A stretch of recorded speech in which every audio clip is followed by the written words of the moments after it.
Good morning. आज का topic है ray optics, simple microscope. Optical instrument में है अब माइक्रोस्कोप में हम सिंपल माइक्रोस्कोप, लेकिन स्टार्ट में आप लोगों को थोड़ा सा सामान्य उसकी जानकारी हम देंगे। लेकिन मेन टॉपिक जो मेरा है वो सिंपल माइक्रोस्कोप है, उसका मैग्नीफाइंग पावर, आवर्धन क्षमता है ना। तो मेन टॉपिक तो है माइक्रोस्कोप में सिंपल माइक्रोस्कोप, लेकिन आपको स्टार्ट कहाँ से करना पड़ेगा? ऑप्टिकल इंस्ट्रूमेंट से, है ना। तो पहले आपको ये जानना पड़ेगा प्रकाशिक यंत्र क्या है। प्रकाशिक यंत्र, ठीक है ना। तो प्रकाशिक यंत्र वो होता है जिसकी हेल्प से पास की वस्तु को भी देख सकते हैं और दूर की वस्तु को भी, है ना। जल्दी से हमको माइक्रोस्कोप में पहुंचना है। प्रकाशिक यंत्र वो यंत्र होता है जिसके द्वारा पास की वस्तु को भी देखा जा सकता है और दूर की वस्तु को भी देखा जा सकता है। प्रकाशिक यंत्र दो प्रकार का होता है, एक वास्तविक प्रतिबिंब प्रकाशिक यंत्र होता है, एक आभासी प्रतिबिंब प्रकाशिक यंत्र। वास्तविक प्रतिबिंब प्रकाशिक यंत्र में प्रतिबिंब वास्तविक बनता है और आभासी प्रतिबिंब प्रकाशिक यंत्र में प्रतिबिंब आभासी बनता है। वास्तविक प्रतिबिंब प्रकाशिक यंत्र में वास्तविक प्रतिबिंब प्रकाशिक यंत्र जो होता है, वास्तविक प्रतिबिंब प्रकाशिक यंत्र, तो उसका जो होता है, इसका एग्जाम्पल है, इसका एग्जाम्पल में मानव नेत्र एवं कैमरा, फोटोग्राफिक कैमरा, ठीक है ना। और जो आभासी प्रतिबिंब प्रकाशिक यंत्र होता है, आभासी प्रतिबिंब प्रकाशिक यंत्र, तो इसमें उदाहरण जो हैं वो है सूक्ष्मदर्शी और दूरदर्शी। सूक्ष्मदर्शी और दूरदर्शी, ये आप लोगों को पढ़ना है इनमें से, ठीक है ना। तो प्रकाशिक यंत्र में क्या बताया हमने, जिसके द्वारा पास की वस्तु को भी देखा जा सके, दूर की वस्तु को देखा जा सके, वो है प्रकाशिक यंत्र। दो प्रकार के होते हैं, एक वास्तविक प्रतिबिंब प्रकाशिक यंत्र होता है, इसे वस्तु या व्यक्ति का वास्तविक प्रतिबिंब बनता है, इसका उदाहरण है मानव नेत्र और कैमरा। और जिसमें आभासी प्रतिबिंब बनता है, आभासी प्रतिबिंब प्रकाशिक यंत्र, उसका उदाहरण है सूक्ष्मदर्शी और दूरदर्शी, ठीक है ना। आप लोगों को जो हम पढ़ाने वाले हैं सूक्ष्मदर्शी में पढ़ाने वाले हैं। सूक्ष्मदर्शी क्या है? अब सूक्ष्मदर्शी दूरदर्शी को जानने के लिए थोड़ा सा आप लोगों को दर्शन कोण की जरूरत पड़ेगी। किसकी? दर्शन कोण, या इसी को बोलते हैं दृष्टि कोण, ठीक है ना। तो जैसे ये मान लो मानव नेत्र का हो गया, ये नेत्र है, नेत्र के ये कोई वस्तु है, ये क्या है? कोई वस्तु है। इस वस्तु के द्वारा, ये कोई वस्तु है AB, इसके द्वारा नेत्र पर जो कोण बनता है इसको बोला जाता है दर्शन कोण। क्या बोलते हैं? दर्शन कोण। यानी किसी वस्तु के द्वारा या प्रतिबिंब के द्वारा नेत्र पर जो कोण बनता है उसको क्या कहा जाता है? दर्शन कोण। दर्शन कोण छोटा होने पर वस्तु छोटी प्रतीत होती है और दर्शन कोण का मान ज़्यादा होने पर वस्तु बड़ी प्रतीत होती है। क्या कहा हमने? दर्शन कोण छोटा तो वस्तु छोटी प्रतीत होगी, और दर्शन कोण बड़ा तो वस्तु बड़ी प्रतीत होगी, चाहे भले बड़ी वाली छोटी ही हो, छोटी वाली बड़ी हो, ठीक है ना। प्रतीत ऐसा होगा। देखना, हम ये कह रहे हैं, जैसे मान लीजिए हमने ये ऐसे बनाया, यहाँ पर एक वस्तु लिया AB और एक वस्तु यहाँ पर लिया CD। अब बताओ, ये है दर्शन कोण और ये है दर्शन कोण, ठीक है। तो ये वाला कोण जो बना है थीटा CD, और ये वाला जो कोण है वो थीटा AB है। तो थीटा AB जो है वो बड़ा है थीटा CD से, इसलिए AB बड़ी प्रतीत होगी,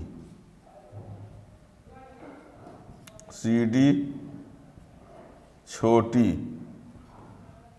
प्रतीत होगी। ए बी छोटी है और सी डी, ये देखो ए बी के द्वारा बना कोण जो है वो बड़ा है, सी डी के द्वारा बना कोण जो है वो छोटा है। इसलिए यहाँ से जब देखेंगे तो ए बी बड़ी प्रतीत होगी और सी डी छोटी प्रतीत होगी, जबकि ए बी छोटी है और सी डी बड़ी है। तो ये दर्शन कोण की वजह से ये होता है ना। यानी वस्तु के द्वारा नेत्र पर बना कोण दृष्टि कोण या दर्शन कोण होता है। और यदि दर्शन कोण छोटा है तो वस्तु छोटी प्रतीत होगी, बड़ा है तो बड़ी प्रतीत होगी, चाहे हकीकत में उल्टा क्यों ना हो। इससे देखेंगे तो इसका दर्शन कोण बड़ा है इसलिए ये बड़ी प्रतीत होगी और ये वाली छोटी प्रतीत होगी, जबकि हकीकत ये है कि बड़ी ये छोटी ये है और बड़ी ये है। ठीक है ना। तो ये इसकी ज़रूरत पड़ेगी। दर्शन कोण, वस्तु के द्वारा बने कोण को भी दर्शन कोण कहते हैं, प्रतिबिंब के द्वारा नेत्र पर बने कोण को दर्शन कोण कहते हैं। ठीक है ना। तो ये रहा आज मेन टॉपिक मेरा क्या है, सूक्ष्मदर्शी। ठीक।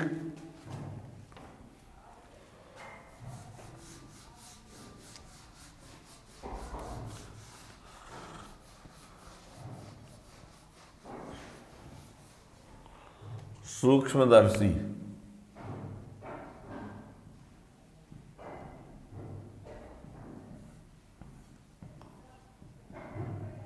माइक्रोस्कोप।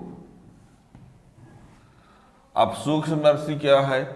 सूक्ष्मदर्शी एक प्रकाशिकी यंत्र है। एग्जाम्पल में हमने दिया था ना, तो सूक्ष्मदर्शी क्या है? एक प्रकाशिकी यंत्र है। और ये ऐसा प्रकाशिकी यंत्र है जिसके द्वारा पास में स्थित अत्यंत सूक्ष्म वस्तुओं को बड़े आकार में देखा जाता है। यानी वह प्रकाशिकी यंत्र जिसके द्वारा पास में स्थित अत्यंत सूक्ष्म वस्तुओं को बड़े आकार में देखा जाता है उसको सूक्ष्मदर्शी कहते हैं। ध्यान ये देना कि वस्तु पास में भी हो और सूक्ष्म में भी हो। यदि आप ये कह देते हैं कि वह यंत्र जिसके द्वारा पास की वस्तु को देखा जाता है तो ये भी पूरा सही नहीं है। यदि आप ये कह देते हैं कि वह यंत्र जिसके द्वारा छोटी वस्तुओं को देखा जाता है तो ये भी सही नहीं है। मतलब दो शर्तें हैं, पास में भी हो और छोटी भी हो। पास में भी होनी चाहिए और छोटी भी होनी चाहिए। यदि छोटी भर है तो दूर से नहीं देख सकते, और यदि पास में है पर बड़ी है तो नहीं देख सकते। तो यानी क्या होना चाहिए? पास में भी वस्तु होनी चाहिए, छोटी भी वस्तु होनी चाहिए। उसको देखने के काम में आता है सूक्ष्मदर्शी। यानी वह प्रकाशिकी यंत्र जिसके द्वारा पास में स्थित अत्यंत सूक्ष्म वस्तुओं को बड़े आकार में देखा जाता है उसे कहते हैं सूक्ष्मदर्शी, है ना। तो वह प्रकाशिकी यंत्र जिसके द्वारा पास में स्थित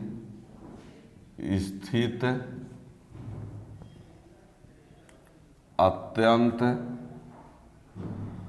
सूक्ष्म वस्तुओं को बड़े आकार में देखा जाता है। वह प्रकाशिकी यंत्र जिसके द्वारा पास में स्थित अत्यंत सूक्ष्म वस्तुओं को बड़े आकार में देखा जाता है उसे सूक्ष्मदर्शी कहते हैं। यह दो प्रकार की होती है।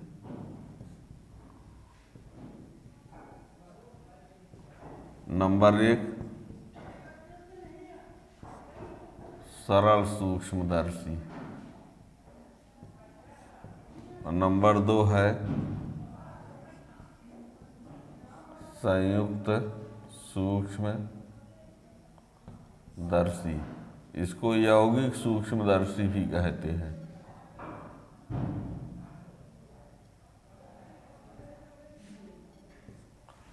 सरल सूक्ष्मदर्शी और संयुक्त सूक्ष्मदर्शी। इसमें ये बता दें, इसमें केवल एक लेंस लगा होता है और इसमें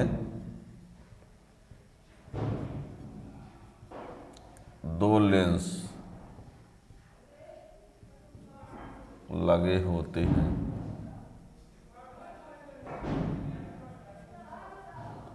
इसमें दो लेंस लगे होते हैं, उनमें से एक को कहा जाता है अभिदृश्यक,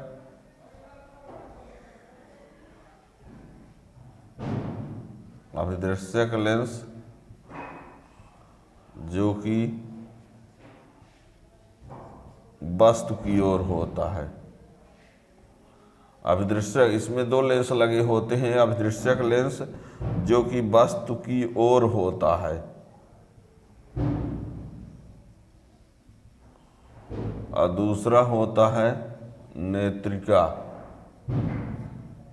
लेंस, जो कि नेत्र की ओर होता है।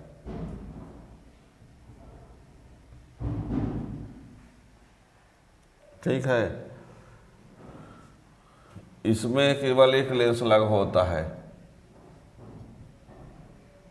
इसकी आवर्धन क्षमता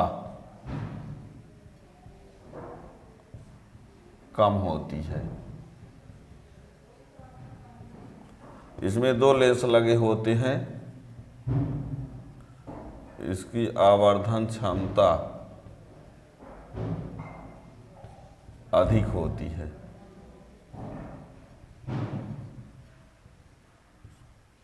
ठीक है ना। अब ये लगता है कि आवर्धन क्षमता क्या होता है, तब ये हम बताने वाले हैं।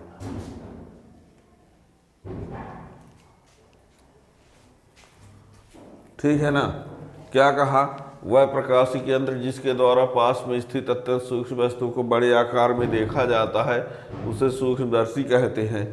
अब यह दो प्रकार की होती है, एक है सरल सूक्ष्मदर्शी, इसमें केवल एक लेंस लगा होता है, इसकी आवर्धन क्षमता कम होती है। संयुक्त सूक्ष्मदर्शी, यौगिक सूक्ष्मदर्शी, इसमें दो लेंस लगे होते हैं, इसकी आवर्धन क्षमता अधिक होती है। दो लेंस में एक लेंस जो होता है वो क्या होता है, अभिदृश्यक लेंस, और दूसरा लेंस क्या होता है, नेत्रिका लेंस। अभिदृश्यक लेंस जो कि वस्तु की ओर होता है, नेत्रिका लेंस जो है ये, और इसकी फोकस दूरी जो होती है कम होती है, नेत्रिका लेंस की फोकस दूरी ज़्यादा। अभिदृश्यक लेंस की फोकस दूरी कम होगी और नेत्रिका लेंस की फोकस दूरी ज़्यादा होती है। ये भी ध्यान रखना। किस वाले में, संयुक्त सूक्ष्मदर्शी में अभिदृश्यक लेंस की फोकस दूरी कम, नेत्रिका लेंस की फोकस दूरी ज़्यादा होती है। ठीक है ना। अब ये मेन शब्द है कि आवर्धन क्षमता क्या होता है। ठीक है ना। तो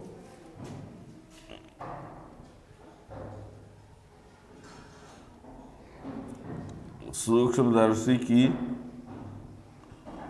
आवर्धन क्षमता, आवर्धन क्षमता, सूक्ष्मदर्शी की आवर्धन क्षमता क्या होता है ये बता दें। प्रतिबिंब के द्वारा निर्मित दृष्टिकोण, अभी हमने जो दर्शन कोण बताया है, तो प्रतिबिंब के द्वारा निर्मित दर्शन कोण और स्पष्ट दृष्टि की न्यूनतम दूरी पर रखी वस्तु द्वारा निर्मित दर्शन कोण या दृष्टिकोण है ना। यानी प्रतिबिंब के द्वारा जो दृष्टिकोण बनेगा और जो वस्तु के द्वारा दृष्टिकोण बनेगा, उन दोनों का अनुपात आवर्धन क्षमता कहलाएगा। लेकिन इसमें यह है कि जो वस्तु होनी चाहिए वो स्पष्ट दृष्टि की न्यूनतम दूरी पर होनी चाहिए। क्या कहा हमने, फिर से सुनना। प्रतिबिंब के द्वारा निर्मित दृष्टिकोण बटे वस्तु के द्वारा निर्मित दृष्टिकोण, जबकि वस्तु स्पष्ट दृष्टि की न्यूनतम दूरी पर होनी चाहिए। वस्तु कहाँ होनी चाहिए, स्पष्ट दृष्टि की न्यूनतम दूरी।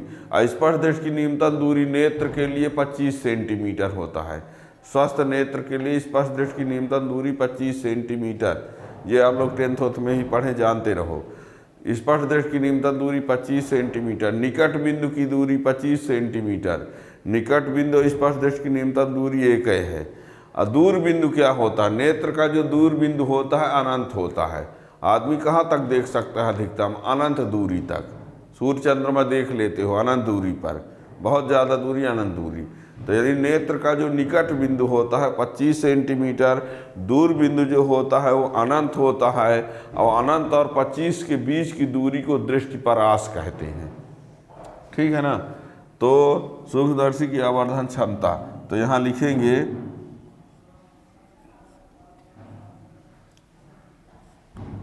प्रतिबिंब द्वारा निर्मित दृष्टिकोण और स्पष्ट दृष्टि की न्यूनतम दूरी पर रखी वस्तु द्वारा निर्मित दृष्टिकोण के अनुपात को आवर्धन क्षमता कहते हैं। इसे कोणीय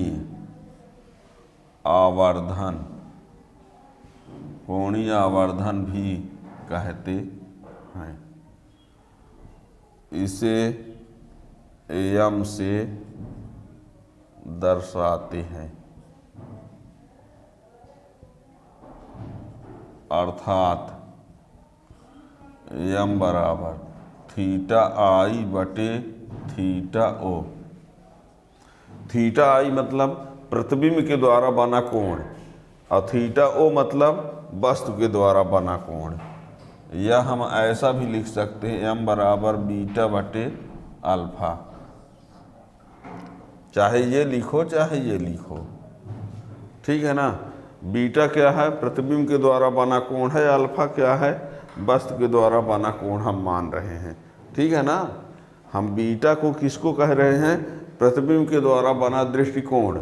अल्फा किसको कह रहे हैं?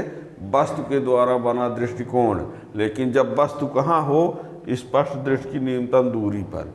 स्पष्ट दृष्टि की न्यूनतम दूरी को लिखा जाता है डी। स्पष्ट दृष्टि की न्यूनतम दूरी को क्या कहा जाता है? किससे प्रदर्शित किया जाता है? डी से, ठीक है ना।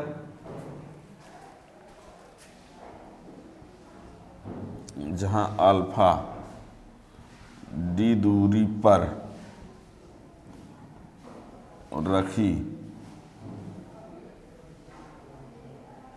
वस्तु द्वारा बना दृष्टि कोण। डी मतलब स्पष्ट दृष्टि की न्यूनतम दूरी और ये प्रतिबिंब द्वारा बना दृष्टि कोण, ठीक है। कोई मात्रक नहीं।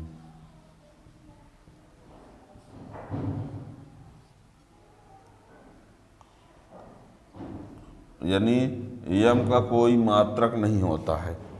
यम क्या है? आवर्धन क्षमता। इसका कोई मात्रक नहीं होता है, याद रखना, कोई मात्रक नहीं होता है,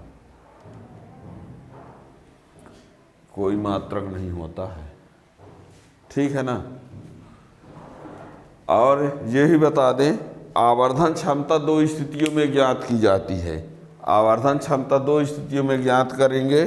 एक जब प्रतिबिंब स्पष्ट दृष्टि की न्यूनतम दूरी पर बनेगा तब, और एक बार जब प्रतिबिंब अनंत पर बनेगा तब, ठीक है ना जी।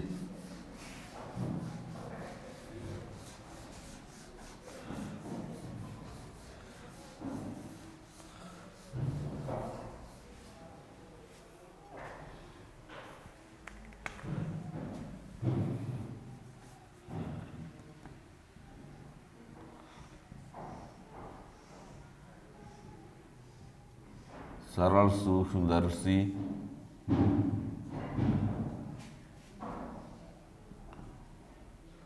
का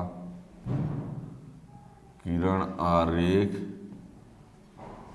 एवं आवर्धन क्षमता, ये सरल सूक्ष्मदर्शी का किरण आरेख एवं आवर्धन क्षमता। तो ये आप लोगों को बता दें, इसका सिद्धांत क्या होता है?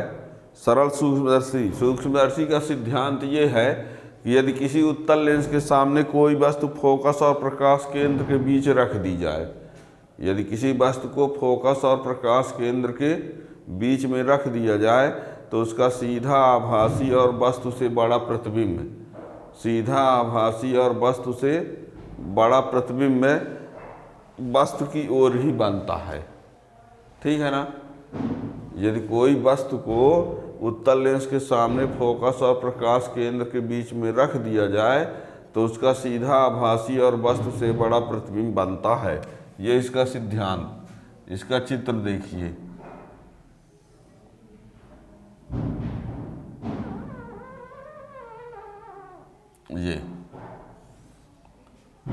ये O है,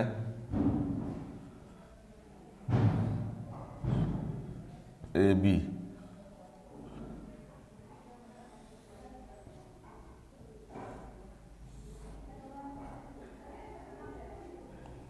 ये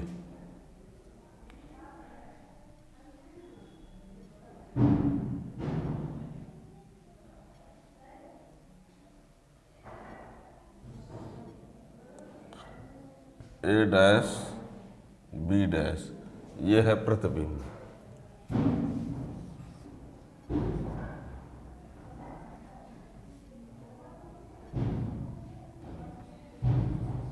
आई है ये यहाँ पर क्या है, ये कम फोकस दूरी का एक उत्तल लेंस है और ये AB जो है उसके फोकस और केंद्र के बीच में है। तो यहाँ पर इससे किरण केंद्र से गई सीधे निकल गई, समांतर फोकस से पीछे मिलाए तो A डैश B डैश प्रतिबिंब बन गया। यहाँ से यहाँ तक की जो दूरी है वो U है, यहाँ से यहाँ तक की जो दूरी है वो -D है। ठीक है। अब सुनना, AB वस्तु है, AB वस्तु है और A डैश B डैश क्या है, प्रतिबिंब है। तो इस प्रतिबिंब के द्वारा बना कोण जो है वो क्या है, बीटा है। प्रतिबिंब के द्वारा बना कोण क्या है, बीटा है। बात को समझिए, ये A डैश B डैश प्रतिबिंब है, प्रतिबिंब के द्वारा बना कोण बीटा है। अब हमको वस्तु के द्वारा बना कोण भी चाहिए। किसके द्वारा, वस्तु के द्वारा। लेकिन वस्तु स्पष्ट दृष्टि की न्यूनतम दूरी पर हो, वहाँ पर रखी वस्तु। तो ये स्पष्ट दृष्टि की न्यूनतम दूरी तो ये है, ये दूरी क्या है, स्पष्ट दृष्टि की न्यूनतम दूरी है। तो इस वस्तु को थोड़ी समय के लिए, इस वस्तु को हम यहाँ रखेंगे, इस वस्तु को उठा के यहाँ रखे देते हैं। देखना, इसको उठा के हम यहाँ रख दिए, इसी को यहाँ रख दिए ताकि यहाँ वस्तु के द्वारा बना कोण यहाँ पर ले सके अल्फा। ठीक है। बात को समझो। AB वस्तु जरूर है, AB वस्तु है, पर वो स्पष्ट दृष्टि की न्यूनतम दूरी पर नहीं है। तो पहले हम इस AB को उठा के यहाँ रख दिए। AB वस्तु जरूर है पर वो स्पष्ट दृष्टि की न्यूनतम दूरी पर नहीं है, तो इसको उठा के हम यहाँ रख लिए और जब यहाँ रख लिए तो इस वस्तु के द्वारा बना कोण अल्फा ले लिए। ठीक है ना। और A डैश B डैश क्या है, प्रतिबिंब है, तो प्रतिबिंब के द्वारा बना कोण कौन है, बीटा। ठीक है। कहोगे ये कैसे जाने कि ये स्पष्ट दृष्टि की न्यूनतम दूरी है। हमने मान के चला है कि ये स्पष्ट दृष्टि की न्यूनतम दूरी पर प्रतिबिंब बना है, तो ये बिंदु स्पष्ट दृष्टि की न्यूनतम दूरी वाला है। तो यहीं पर हम थोड़ी समय के लिए इस वस्तु को उठा के यहाँ रखें ताकि अल्फा बना सके। ठीक है ना। तो ये है, यदि आप इसका, ये इसका किरण आरेख हो गया। यदि इसका सिद्धांत की बात किया जाए, सिद्धांत चलो लिखे देते हैं। ये किरण आरेख है, ये क्या है, किरण आरेख हो गया। अब हम सिद्धांत लिखे दे रहे हैं। यदि किसी उत्तल लेंस के फोकस और प्रकाश केंद्र, यदि किसी उत्तल लेंस के फोकस और प्रकाश केंद्र के बीच किसी वस्तु को रखा जाए तो उसका सीधा आभासी तथा वस्तु से बड़ा प्रतिबिंब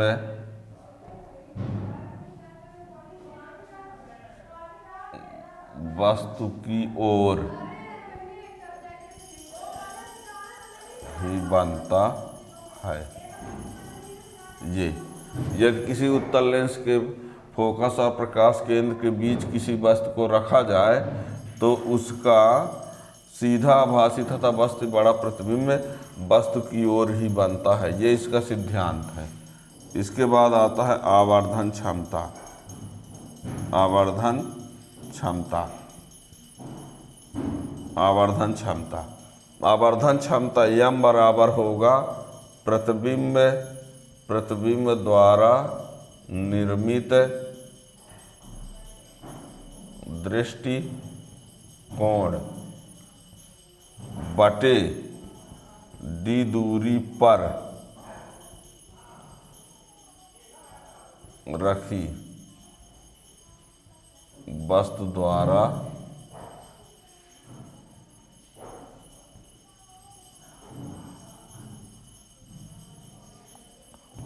m बराबर बीटा बटे अल्फा।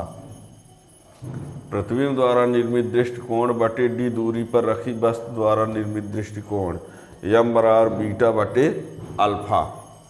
ठीक है। अब इसके बाद यहाँ पर ये बता दें, ये मान के चलना पड़ता है कि अल्फा और बीटा का मान बहुत कम हो। यदि अल्फा और बीटा का मान बहुत कम ले लिया जाए तो अल्फा को टैन अल्फा, बीटा को टैन बीटा लिखेंगे। तो आप लोग कहोगे ऐसा क्यों? जैसे अल्फा को मान थीटा का मान बहुत कम होने का मतलब जीरो मान लो। बहुत कम मीन्स जीरो, तो टैन जीरो का मान जीरो होता है। थीटा का मान बहुत कम हो तो यानी जीरो बहुत कम, तो साइन जीरो बराबर जीरो, टैन जीरो बराबर जीरो, लेकिन कास जीरो बराबर 1 होता है। इसलिए जब थीटा का मान यानी बहुत कम होगा तो साइन थीटा को थीटा या टैन थीटा को थीटा लिख सकते हैं, पर कास थीटा को थीटा नहीं लिख सकते। ठीक है ना, क्योंकि कास जीरो का मान 1 होता है। तो यहाँ पर अल्फ़ा बीटा का मान बहुत कम लेंगे तो अल्फ़ा के जगह पर टैन अल्फ़ा, बीटा के जगह पर टैन बीटा लिखेंगे, क्योंकि टैन बराबर होता है लंब बटे आधार। तो यदि लंब लेंगे तो लंब वस्तु की लंबाई होगी, आधार वस्तु की दूरी होगी। और यदि साइन ले लेंगे तो लंब बटे कर्ण होगा, तो कर्ण के बारे में हमको कोई जानकारी ना रहेगी।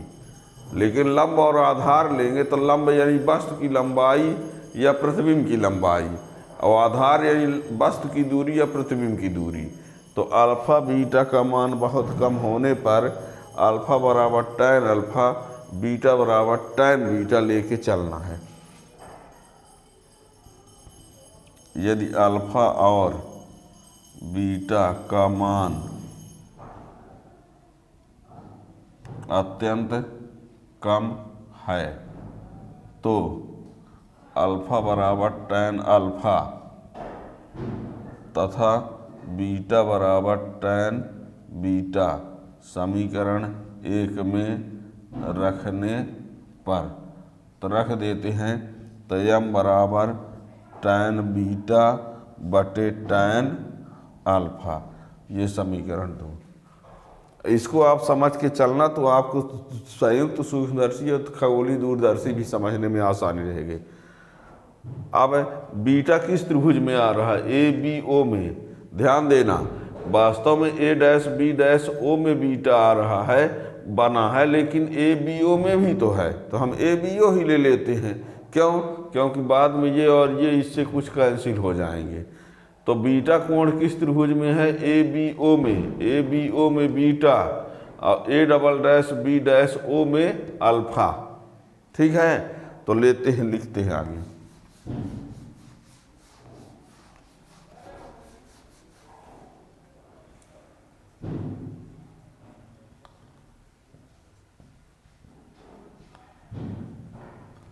टैन बीटा इक्वल टू लंब बटे आधार। तो लंब ए बी हो गया, आधार ओ बी होगा, ओ बी यानी माइनस यू, तथा त्रिभुज A double dash B dash O में tan अल्फा बराबर A double dash B dash upon minus D, ये बटे ये। लेकिन A double dash B dash A B न है, हमने कहा था ना कि A double dash B dash कौन है, ए बी है। ए बी को ही तो यहाँ रखा गया है, ए बी को ना रखे यहाँ अल्फा बनाने के लिए। अब क्या करें, tan अल्फा tan बीटा का मान समीकरण 2 में रख दो। tan अल्फा और tan बीटा का मान समीकरण 2 में रखने पर, तो रखेंगे तो क्या होगा, m बराबर tan बीटा यानी A B upon minus U, और ये A B upon minus D, minus minus cancel, ये इससे कैंसिल, ठीक है। तो क्या आया, m बराबर डी बटे यू, ये हो गया समीकरण नंबर 3। तो m बराबर डी बटे यू, ये है आवर्धन क्षमता। अब क्या करें, आवर्धन क्षमता 2 स्थितियों में ज्ञात किया जाता है। तो अब एक 2 स्थिति लगाएंगे। अब देखिए, tan बीटा का मान ला लिए ए बी ओ से, tan बीटा बराबर लंब बटे आधार, तो ए बी बटे आधार यही रहा। अल्फा के लिए A double dash B dash O में तो लंब A dash B dash A double dash B dash upon minus D, A double dash B dash A B के बराबर है। क्यों है, इसी को हमने यहाँ रखा है।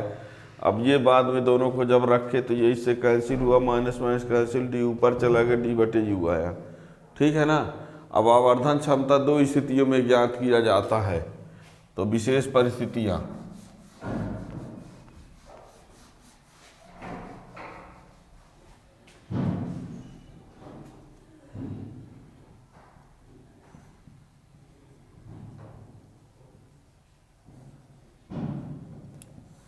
तो नंबर 1, जब प्रतिबिंब डी दूरी पर बने, डी न लिख कर शब्द पूरा लिखेंगे, तो जब प्रतिबिंब स्पष्ट दृष्टि की न्यूनतम दूरी पर बने, तो v बराबर माइनस डी, v बराबर क्या लेंगे, माइनस डी। क्यों, प्रतिबिंब की दूरी को किससे प्रदर्शित करते हैं, v से, और स्पष्ट दृष्टि की न्यूनतम दूरी को किससे प्रदर्शित करते हैं, d से। तो v बराबर d, और माइनस क्यों, चिन्ह परिपाटी से। तब लेंस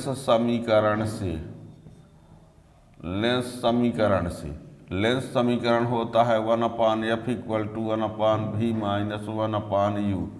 अब v के जगह क्या लिख दें, 1/f = 1/-d, और ये माइनस में होता है तो 1/, ये चिन्ह परिपाटी से, किससे ये हो गया है, चिन्ह परिपाटी से।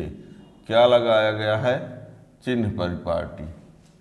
चिन्ह परिपाटी से u का मान ऋणात्मक होता है, u का मान, ध्यान देना, चिन्ह परिपाटी से u का मान ऋणात्मक होता है, इसलिए ऋण ऋण ये क्या हो गया, धन।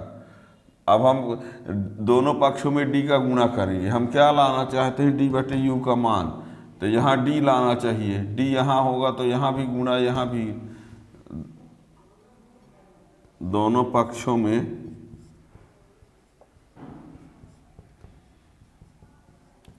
d का गुणा करने पर, तो d का गुणा करो तो d बटे f बराबर d बटे माइनस d प्लस d बटे u, ये इससे कैंसिल, d बटे f बराबर -1 प्लस d बटे u, ये इधर लाओ, d बटे f + 1 बराबर d बटे u, और इसको यहाँ रख दो। इसको इस मान को समीकरण 3 में रखने पर, इस मान को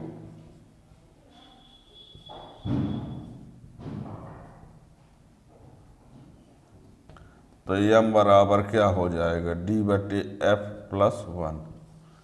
ये देखो, इसके जगह यहाँ ये रख दिए, तो ये आवर्धन क्षमता का सूत्र हुआ पहली परिस्थिति में।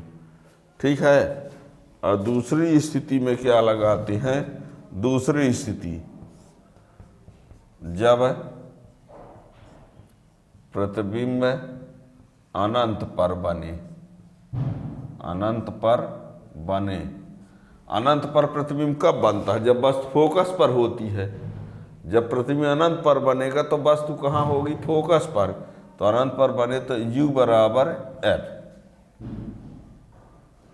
समीकरण 3 में रखने पर, समीकरण 3 में रखने पर तो m बराबर हो गया d/f।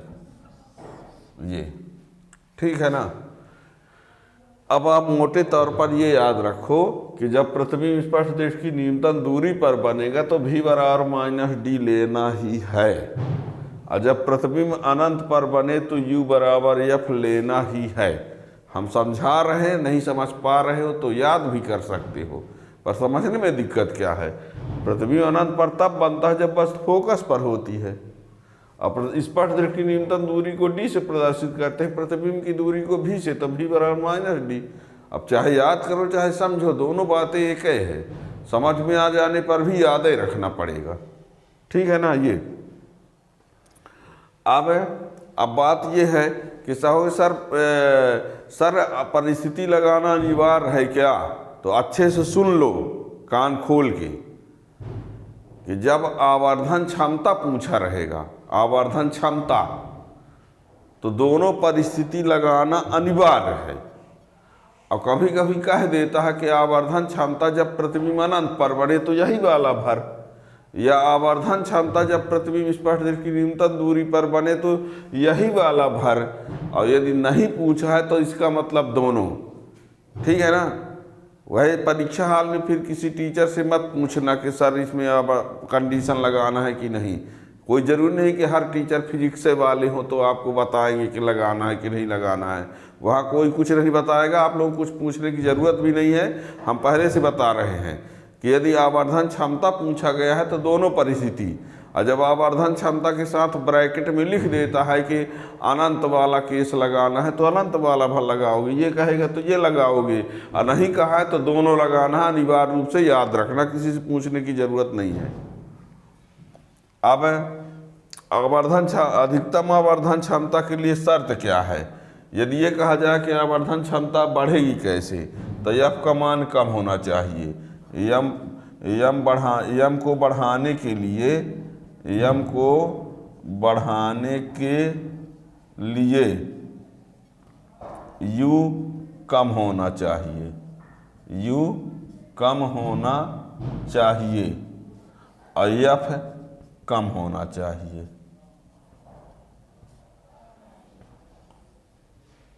ठीक। m को बढ़ाने के लिए आवर्धन क्षमता का मान अधिक हो, इसके लिए u का मान कम होना चाहिए और f का मान भी कम होना चाहिए। यानी अधिकतम आवर्धन क्षमता के लिए वस्तु पास में होनी चाहिए।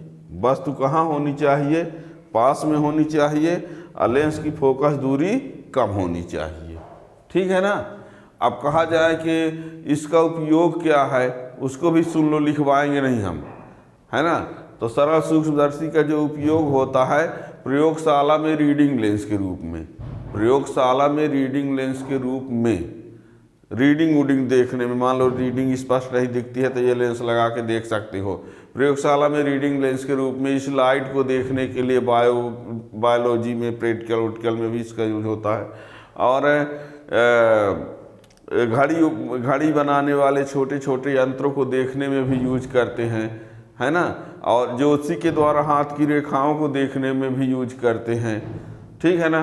तो ये इनका उपयोग हो गया। अब कम फोकस दूरी वाला एक उत्तल लेंस जो है वो सरल सूक्ष्मदर्शी होता है। आजकल जो ड्राइंग बॉक्स, ज्योमेट्री बॉक्स में एक लेंस रखा रहता है, ये इस प्रकार का, ये एक सरल सूक्ष्मदर्शी नाय है।